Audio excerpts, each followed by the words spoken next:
Welcome, everyone, to the Midlife Reinvention Podcast, a podcast for women in transition in their careers and life. I'm your host, Kavita Ahuja, and my goal with this podcast is to inspire you to realize your true inner power and potential, and to help you unleash all that resides within you and bring it out into the world with confidence. If you may be going through transitions in your career or your life and are wondering what's next, I'm here to tell you that you can do this. And I want you to believe and say with confidence, it's my time now.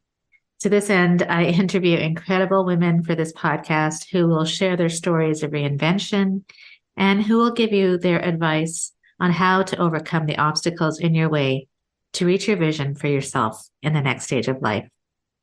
This week, I am very honored to have on the show Sky Bergman. Sky is an accomplished, award-winning photographer. Lives Well Lived, Sky's directorial debut, is currently airing on PBS and is available on Amazon, iTunes, and Canopy. Her fine artwork is included in permanent collections in the Los Angeles County Museum of Art, Brooklyn Museum, Seattle Art Museum, Santa Barbara Museum of Art, and the Bibliothèque Nationale de France. Her commercial work has appeared on book covers for Random House and Farrar, magazine spreads in Smithsonian, Arthur Farmer's Budget Travel, Reader's Digest, and Archaeology Odyssey.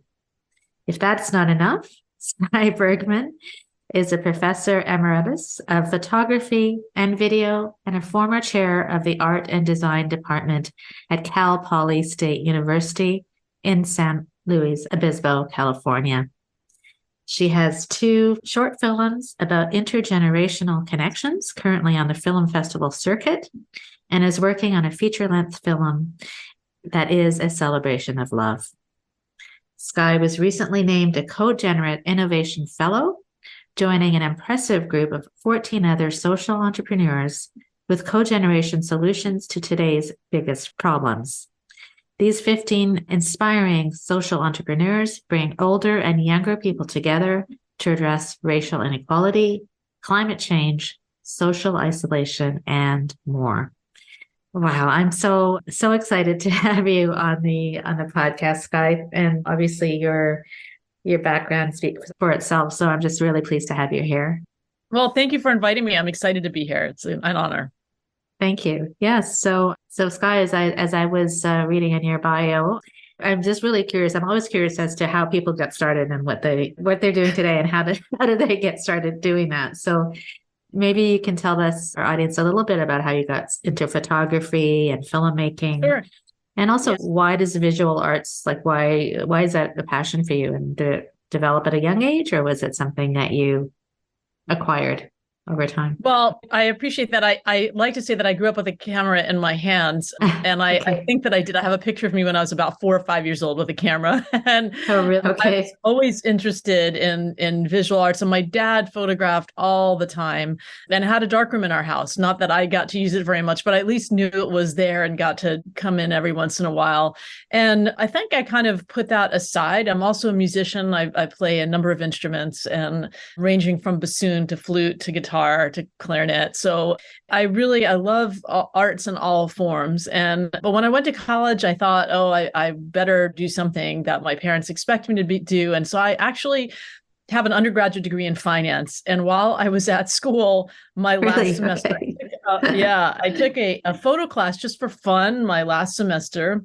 And that was it. I fell in love with it, and it rekindled my joy of the visual arts. And I just said to my teacher at the time, who I'm still friends with to this day, I love being in the darkroom. I love this environment. I want to be a university professor and teach photography. How do I do that? And thankfully, he took me under his wing, and that was my passion. I decided to, even though I was good with numbers, that was not something that made me happy, and that I didn't want to spend my life settling. feeling that I really wanted to do something that was going to make me happy. And the magic of watching an image emerge from the developer in the darkroom was just something that it was amazing to me. And I just set about, instead of saying why, I would say why not, and just have always from that moment on followed my passion, and also realized that I had this idea that I thought my parents wanted me to do something that they really just wanted me to be happy. And I'm so glad that I realized that in my early 20s.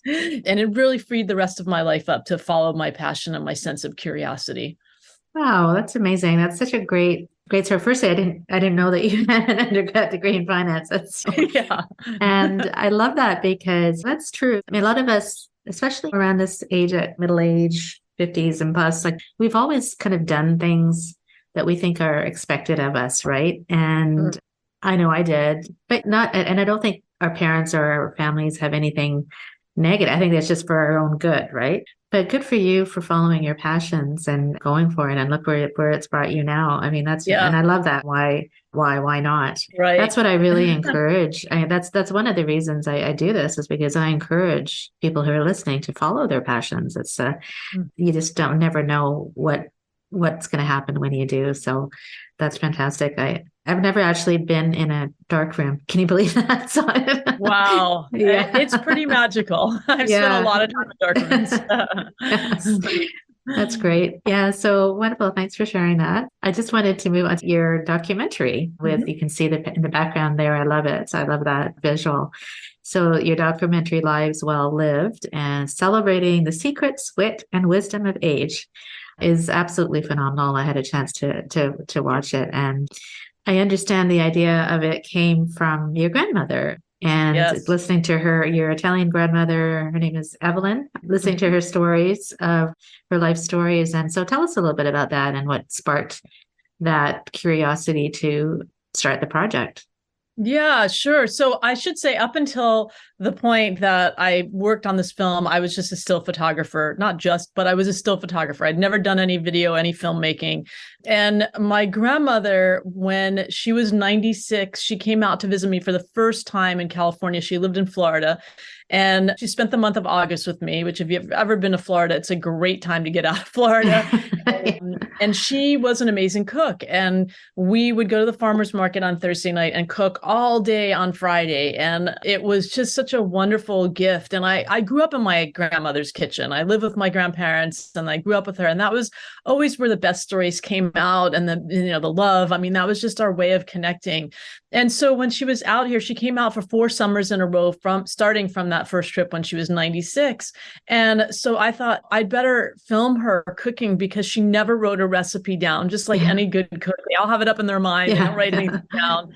And I thought, I don't just want to write the recipe down. I want to hear her voice. I want to see her gestures. I want to remember this feeling in a very different way. And that was really my first foray into filmmaking, was filming my grandmother in the kitchen, because I wanted to capture those memories. And then when she was turning 100, I went back with her to Florida for her big party. And she was still working out at the gym at the time. And I should say, I saw that. That's amazing. She did not start working out until she was 80. So it is never too late to start something new. And that was definitely something she absolutely loved, being at the gym and working out, and that socialization and being around all those people. And I thought I'd better film her, because she was such an inspiration to me at times when I thought, I don't want to get up and go work out or do my yoga practice. I would think of my grandmother at the gym, and then I would get my butt moving and get in gear. Amazing. So I filmed her, and just as a throwaway comment, I said, "Hey, Grandma, can you give me some words of wisdom?" And she said things like, "Be kind and live life to the limits." And I just thought, there is a film here. Like, all I'm seeing in the media, I was looking at approaching 50, and I think that half-century mark is a big mark, especially for women. We tend to think that, what are we going to do with the rest of our lives? A lot of times, if we've had kids, they're grown, they're out of the house, our careers are maybe in flux at that moment. We're rethinking everything. And I was certainly part of that. And looking at my grandmother, who was 100 and still living a very full, wonderful life, and wanting to find other role models out there like her. I just wasn't seeing that in the media at all. And I think that's changed, thankfully, in the last 10 years, but this was 10 years ago. And all I was seeing was everything that we could do to avoid aging, the anti-aging creams, everything to stay youthful. And let's face it, the one thing we all have in common is that we age every day. Yes, So we can't get around that, right? Right? We should Yes. celebrate our aging. And so I came back from that trip and I put together a little 1-minute video clip of my grandmother at the gym. And I sent out an email blast to all my friends, family, and all the alum I've taught over the years I've been at the university. And I said, hey, I have this idea for a project. I didn't know I was going to do a film at that point. I said, here's a little clip of my grandmother at the gym. And if you have somebody in your life that's as much an inspiration as my grandmother is to me, then please nominate them. And I was inundated by heartwarming nominations. And that was it. I spent the next 4 years interviewing 40 people with a collective life experience of 3,000 years and put the film together. Yeah. How wonderful. And I agree with, I mean, it's so interesting because when I saw the video and she was so cute actually and so inspiring. And it made me actually think of my mom because when you said that she was a great cook and so is my mom, right? And she's an Indian cook, right? But the same thing, like all the kids are like, Nani, like we got to find out she doesn't have any recipes. So they did an online cookbook, very similar to what your grandma, but that was such a great idea. And it's true. If we don't capture those moments and that wisdom that we have from the elderly or older people, that it kind of dies with us. You know what I mean? So like, it's so important to have that live on and to have those experiences be shared. So fantastic. And she was 100. How old was she when she passed? She was 103 and a half. She lived long enough to come out from Florida to California for a sneak preview of the film. It was held in a theater that held 850 people, sold out, and 27 of the 40 people that were film stars in the film that I had interviewed were there that night. And my grandmother meted and greeted every person that came through the theater. She was definitely the proud grandmother, and that was like the best night of my life.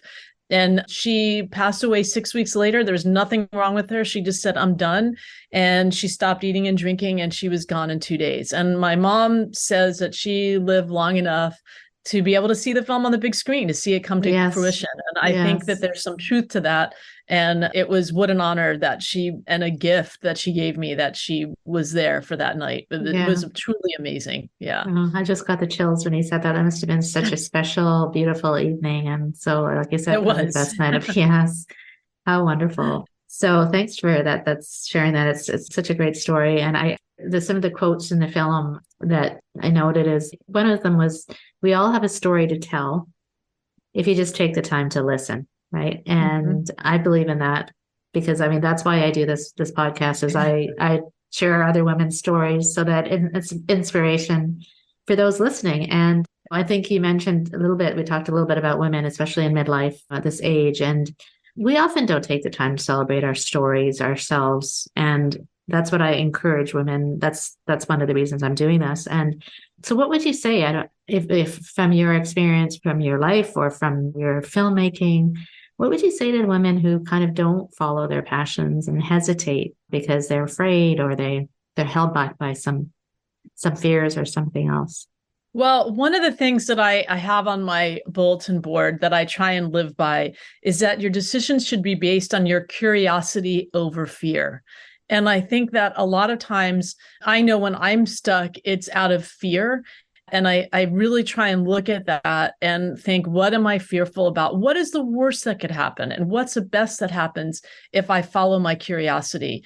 And so I think that that's something to keep in mind, is that you want to follow your sense of passion and curiosity, because I know that even if it hasn't gone exactly the way that I had hoped, at least I know I followed my passion and I never regret it. I live life with very few regrets, if any. And I think that that's because I follow that sense of curiosity. And that's hard to do. Easy to say, but I know a lot harder to do. I always look at one of the things that I really have lived my life thinking is I don't let money be the obstacle that keeps me from doing something. If I had, I would never have switched from finance to photography. I mean, who's going to make a living doing photography when I could be a stockbroker, right? Yeah. And I think that as long as you have enough money to live, then I think that beyond that, that money should not be the obstacle that keeps you from doing something. There's always creative ways around things. For example, when I decided that I was going to make this film, I had never made a film before. I didn't know what to do. I didn't know how to make it happen, but I knew I had to. And I applied for several grants. I spent all this time applying for grants and not getting anything because at that point, nobody was funding something about a film about old people. I mean, that's really the way people were seeing it, not a film about resilience or wisdom. It was really, it was unfortunate, but I still knew I had to make the film. And I made sure I paid everyone that worked for me on the film because it was my passion, not theirs. So I got creative in terms of figuring out how I could make money, which is I do Airbnb in my house. And I started renting out rooms in my house. And I realized that that was a great way to fundraise because everybody that stayed, I would tell them, hey, your money is going towards this film. They became a tribe of people who wanted the film to succeed, who helped me out, who spread the word, who went to film festivals all over the country and helped get say, oh, this is an amazing film. You should see it. And so in getting creative about how I funded it, I also, it became this wonderful creative experiment and helping to spread the word about the film as well. So sometimes it seems like you're up against an obstacle. How can you make that obstacle a challenge instead of an obstacle? How do we reframe the way that we look at things so that it becomes a joy to work on them rather than a burden? So true. I love that. How to based on curiosity over fear. That is so important because we don't want to miss those things in our life that inside that they tell us. I have this little voice that always kind of guides me. And I usually listen to it. And initially it was hard because you think, oh, well, like you said, I don't know if I can do it. Look at you. I mean, you never had made a film before and how creative you came up with finding ways to fund it. So such a great example. And I really, truly wish that more women especially followed that instinct and weren't afraid of the things that might get in their way because there's always ways to get around that. So wow, that's a good idea about Airbnb too. So, and it's fun too, right? It's been great. Yeah, fantastic. So the title of the film, Lives Well Lived, that was one of the questions you posed to, I guess, the actors in the, I don't know, you call them actors? Or I call them film stars. Film I like stars. to elevate them to film stars. Okay. And so I love some of the answers that they gave. So one of them, like I'll share some of them. So what does it mean to have a life well lived? Being endlessly engaged in whatever your passion is, to be content in your own skin and to be very self-accepting. And the third one I noted was to learn new skills and never get in a rut. So I love all these, and we kind of touched on that, especially the passion piece. But if I was to ask you, Sky, what is your definition of a life well lived? Yeah, well, I think that I would borrow a bit from my grandmother, which is a life well lived to me means always being kind. It's always, if you're kind and you treat other people the way you would want to be treated, then it's amazing what doors open up and how your life unfolds when you live a life of kindness. And so I think a life well lived is just being kind. Yeah, that's so beautiful. It's simple, but it's true, right? And you certainly are. Simple is the best way. Yes, that's right. What do they have? Yes. It's keep it simple, stupid. And I think that there's some truth to that. No, that's perfect. Yeah, people forget that kindness is so important. Like, it's amazing to be some people when come across people who are just mean, and it's like, why are you like that? Well, I'll give you an example, which is when my dad had a stroke a number of years ago. He's since passed away, but after he had his stroke about 10 years ago, he was really obviously in a rut. He couldn't use his left side very well. And he was in a place a rehab place. And I said to him, he was in Philadelphia and I'm here in California. I went to visit him and I said, I will come back next week if you have a better attitude. And I want you, when somebody comes into your room to help you, I want you to say something nice about them. I don't care if it's like, wow, your shoes look really great or you have a beautiful necklace on. It is amazing when you say a kind word to somebody, Yes. how it brightens their day. I said, and then your interaction with them will be so much better. And I will tell you, he practiced that for a week. And when I came back the next week, he was like a different person because he felt better. He was giving out kindness, and people in return were working with him with kindness and love. And so I think if we're that's why I say you don't never know. And it may not come back from the same person that you're giving the kindness to, but it just lightens everything. I mean, it's such a beautiful thing. Like this morning you came on and you said, wow, that necklace is really beautiful. Well, it made me feel great inside, right? It's a small comment. It didn't have to do much to make me feel better. And so doing those small, it doesn't have to be a big act, but just a little bit of kindness goes a long way. It just creates positive energy, right? Yeah. It just creates this connection and positive energy. So I totally believe that. So great. Mm-hmm. So as I was watching the film, I noted something like, it's just unbelievable to me what some of these people had gone through in their lives. I mean, they've lived long lives, but from the war, being torn away from their parents and from the camps that they had to endure, and all these obstacles that I think nowadays, like some of the things that we go, it's pales in comparison, maybe, but then they went around and they got through all of that, and they've become, there's painters and quilters and yoga instructors, and this wonderful gentleman who makes cheese mozzarella balls. And I just love it, because it just shows how, despite like the extreme obstacles that we face, we can turn our lives around. And so I guess a similar type of question is, what have you learned from them and about having faced these obstacles and having gone through it and turned around the other side? Yeah, absolutely. I mean, I think that their stories of resilience really resonated with me. It was their inner strength to keep going in the midst of great challenges. And I think that the person who really impacted me the most in terms of what she said about that was Evie Justison, who talked about reading Viktor Frankl's book, Man's Search for Meaning. And the thing that she got from that book is that there are so many times when, and I should preface this for those of you that haven't read the book, he was a Holocaust survivor. Mm-hmm. And one of the things that he noticed was that he could not predict who is going to survive. It wasn't based on physical strength. It was really based on emotional strength. And what she got from the book, really, that she took away, that she has imparted on me now, is that there are so many times in our lives when we can't control the things that are happening around us, but what we can control is our attitude about how we deal with those things.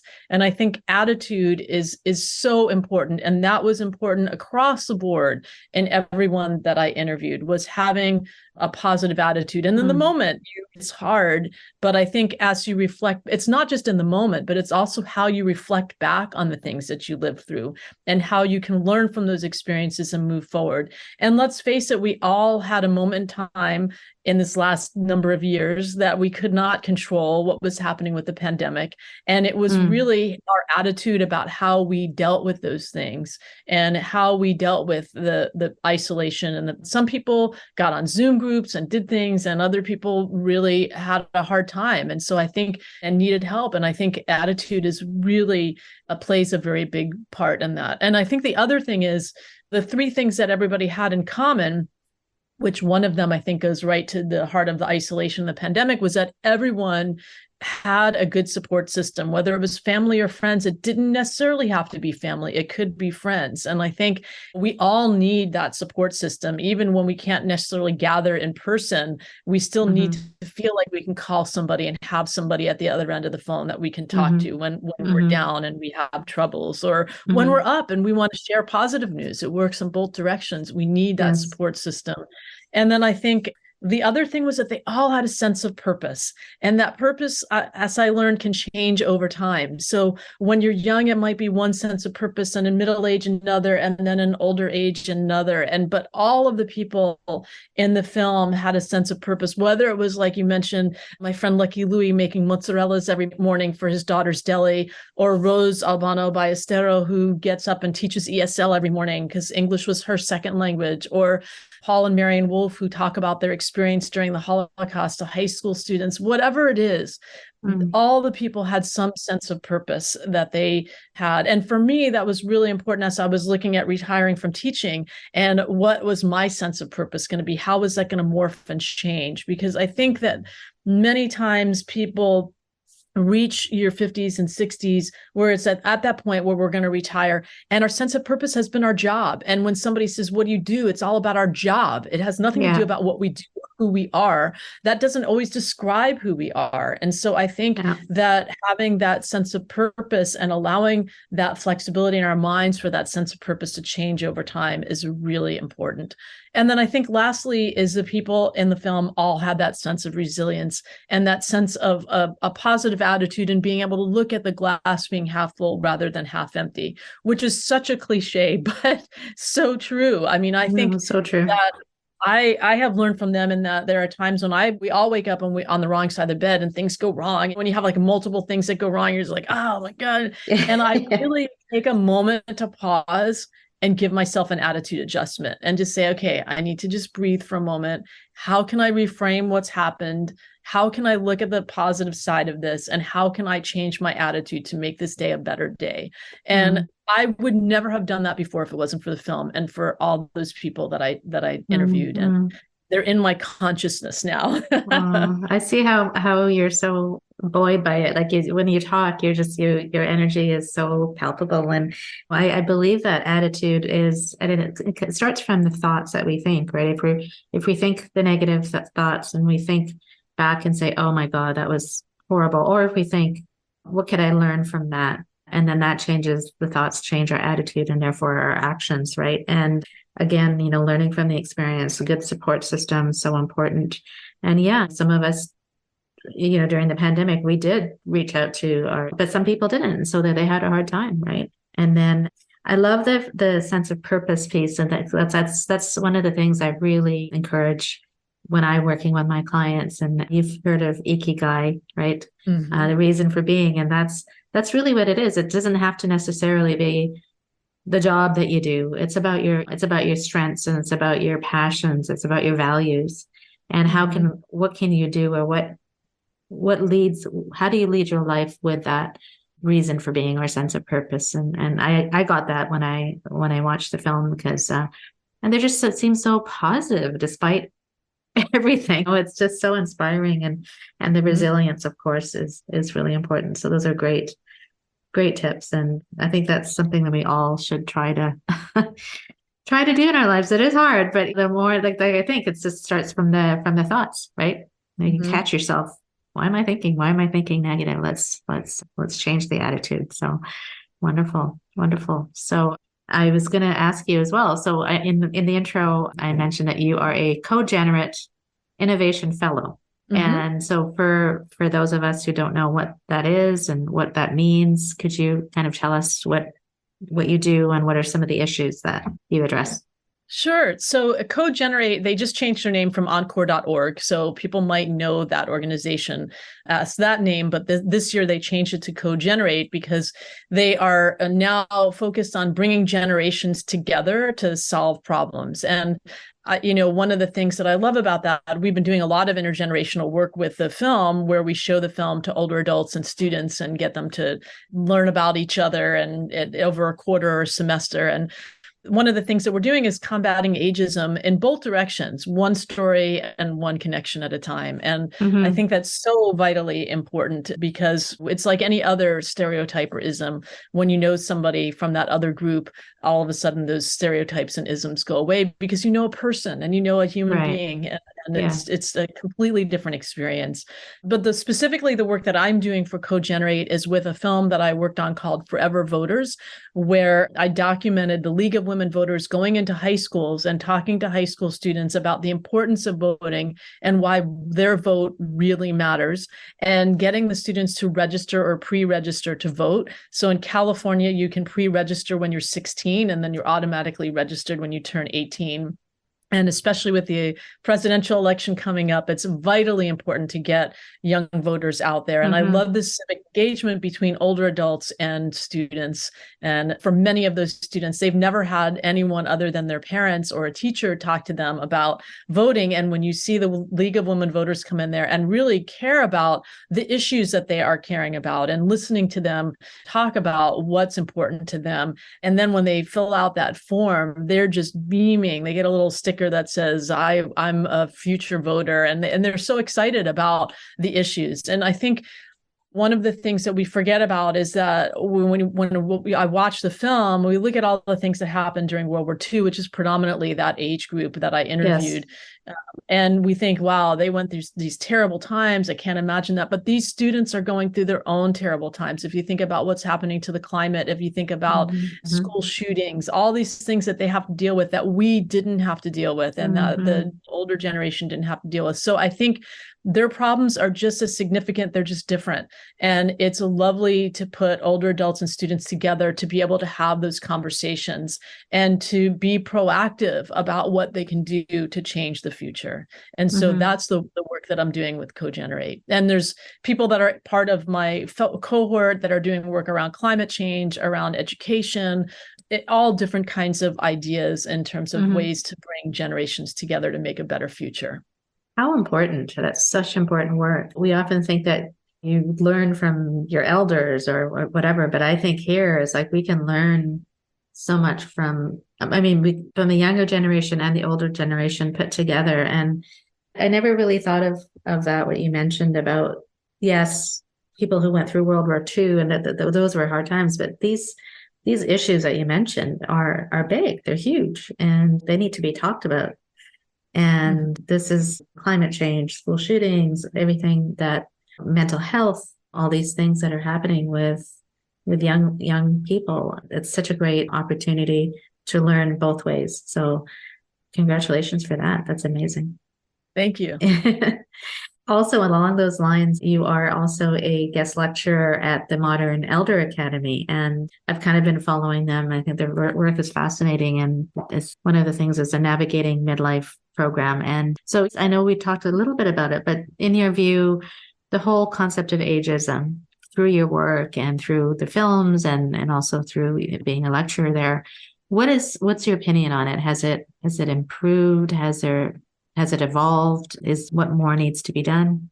Oh, there's a lot of work that still needs to be done, but I do think that things are getting better. I mean, from the time that I started working on the film, which was in 2012, I see a vast improvement even in the media. If you look at shows that are out there, there's many more TV shows that are showing people that are aging in positive and uplifting ways and honest ways. And I think that there's also many more shows that are dealing with intergenerational connections. Like there's a show that I binge watched called Hacks, which was, there's just more of that than I ever remember before. And so I do feel like there is an upside. But that being said, we have a long way to go. And I think that it's really unfortunate. We do live in a very age segregated society. And I think that one of the things that we do is, especially as we have kids that are in school and then college, if you go to college and then you're working, and then nursing homes or assisted living facilities or over 55 communities. And I would like to see an age diverse world where that is more blended, where we have more connection with different age groups. And I was lucky. I grew up in a 4-generational household. My great grandmother was still alive when she lived till I was 19. So I really had 4 generations growing up, and I didn't realize that wasn't, what your own experience is. You don't realize that that's not what everybody else is experiencing when you're a kid. And so I just thought that was normal. And what I realized was that I don't think that most kids that were my age grew up that way. They didn't have an older adult except for their parents in their lives. And so maybe if you don't have a relative, you adopt a relative that's an older adult. And I would like to see more of that cross-generational work happening, because I think that's really the way of the future, where there are more people over the age of 60 than under the age of 18 at this point. And we need to find a way to bring generations together, to stop segregating by age, and to really start thinking about how we all work together and looking at the wisdom of both young and old, because many times younger people can think of new innovative ideas because they haven't been doing something the same way all the time. And yet, there is some institutional wisdom sometimes with people that have been in a job for a long time. And so how do you blend those two things and get the best of those two things together? And I think that's a lot of what MEA is talking about. And there's a lot of other organizations that are also dealing with that at this point as well.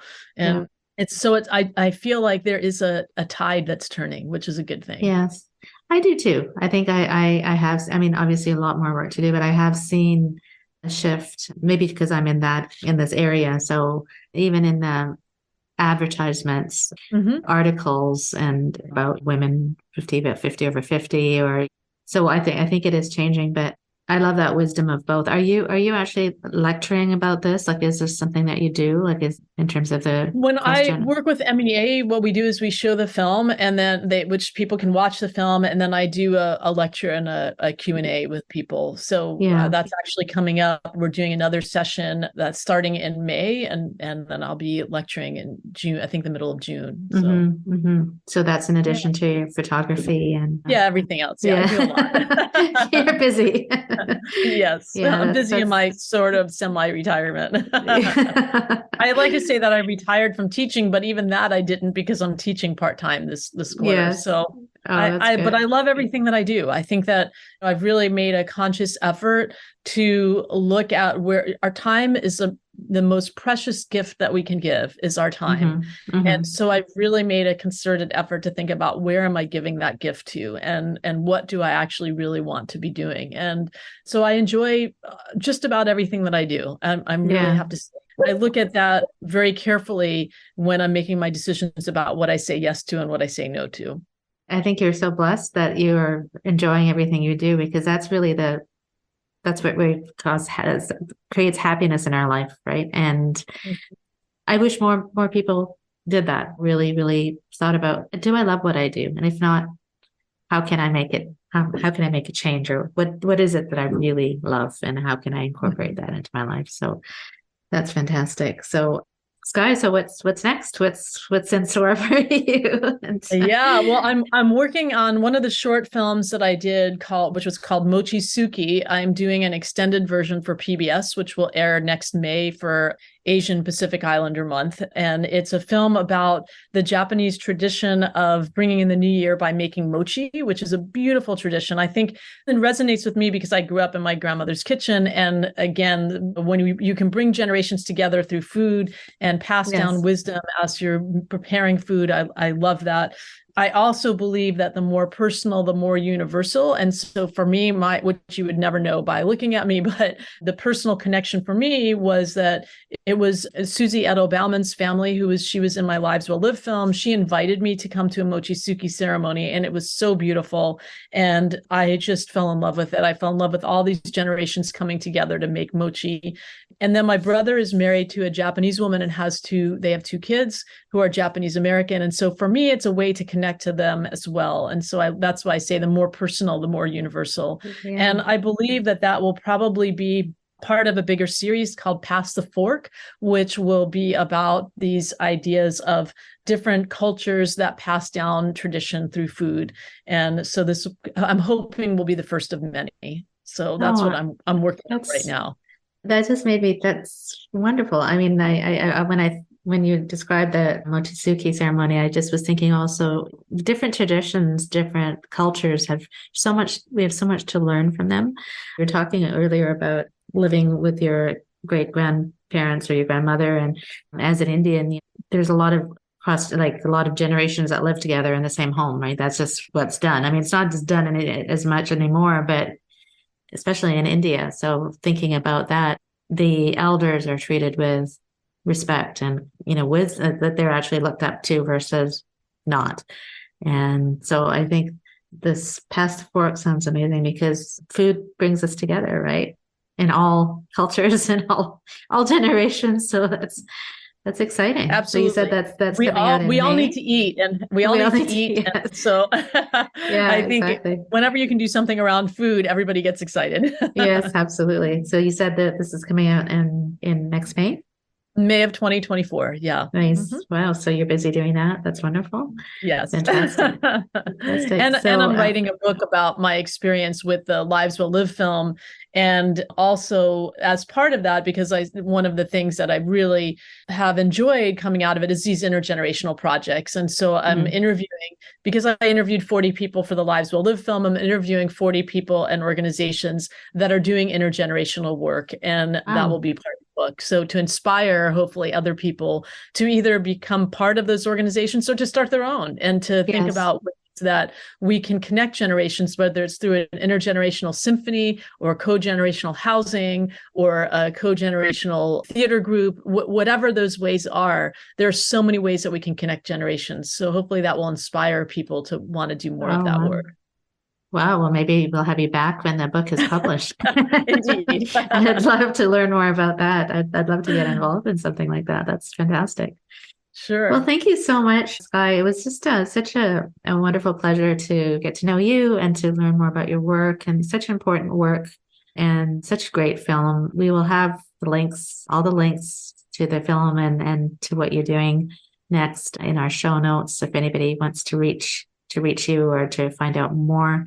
But it's been such a pleasure. And I don't know, before we go, do you have anything last things you wanted to say, or? No, I think just if people want to learn more about what I'm doing, they can go to the Lives Well Lived website, which is just lives-well-lived.com. And please reach out if you have ideas for me or you want to connect. I'm always happy to have an email exchange and share ideas. Fantastic. Well, I mean, good luck with everything, and congratulations on the film, and good luck with the next one, and on your book, and all that. And you're doing such inspirational and important work. So I'm just so happy to have you share it with us. Thank you. Thank you.